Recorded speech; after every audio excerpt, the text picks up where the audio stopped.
రోవో రోవో పలు భాషలు వస్తే ఏం నా పితృభాష తెలుగు కదా. ఎక్కడ చూసినా ఏఐనే కనిపిస్తుంది కాదు. ఏ ఇమేజెస్, ఏ జనరేటివ్ వీడియోస్, పీపీటీస్, మ్యూజిక్, ఏ సాంగ్స్ ఎక్సెట్రా. వీటిని చూసి సంతోషించాలో లేక అవి మనకే తెలియకుండా మన స్థానాన్ని ఆక్రమిస్తున్నందుకు బాధపడాలో అర్థం కావట్లేదు. ప్రస్తుతం మనందరికి ఇష్టమైన ఫ్రీ అనే కాన్సెప్ట్ తో ఏ వెబ్సైట్స్ అందుబాటులో ఉన్నాయి. అందులో మనం మన జీమెయిల్ లేదా మొబైల్ నెంబర్ తో సైన్ అప్ అవుతున్నాం. అలా సైన్ అప్ అయిన మన జీమెయిల్ లేదా మొబైల్ నెంబర్ కి సంబంధించిన డేటా అనేది మిస్యూజ్ అవుతుందో లేదా ఆ డేటా ఎక్కడ స్టోర్ అవుతుందో కూడా మనకు తెలియదు. అంతేకాకుండా ఆ ఏ టూల్స్ యూజ్ చేసుకోవడం కోసం మనం మన ఫోటోస్, వీడియోస్ అండ్ వాయిస్ ని యూజ్ చేస్తున్నాం. రేపు పొద్దున మనం యూజ్ చేసిన డేటాతోనే ఎవరైనా హ్యాక్ చేసి మిస్యూజ్ చేసే ఛాన్సెస్ లేవంటారా?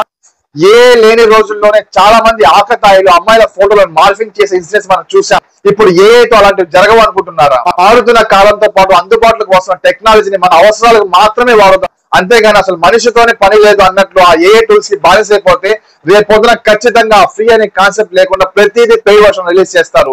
అప్పుడు మనకు వేరే దారి లేక ఖచ్చితంగా వాళ్ళు ఎంత చెప్తే అంతగా ఆ టూల్ ని పర్చేస్ చేయాల్సిన పరిస్థితి వస్తుంది. అండ్ అలాగే ఏఐతో మనకు అవసరం పెరిగే కొద్దీ ఉద్యోగులు నిరుద్యోగులుగా మారడం ఖాయం. ఫైనల్ గా మాట, కొత్తగా వచ్చిన ఏ టూల్ లేదా టెక్నాలజీ అనేది మనిషి శాసించే విధంగా ఉండాలి, కానీ మనుషులను శాసించే విధంగా, వారి ఉద్యోగ అవకాశాలను హరించే విధంగా ఉండకూడదు.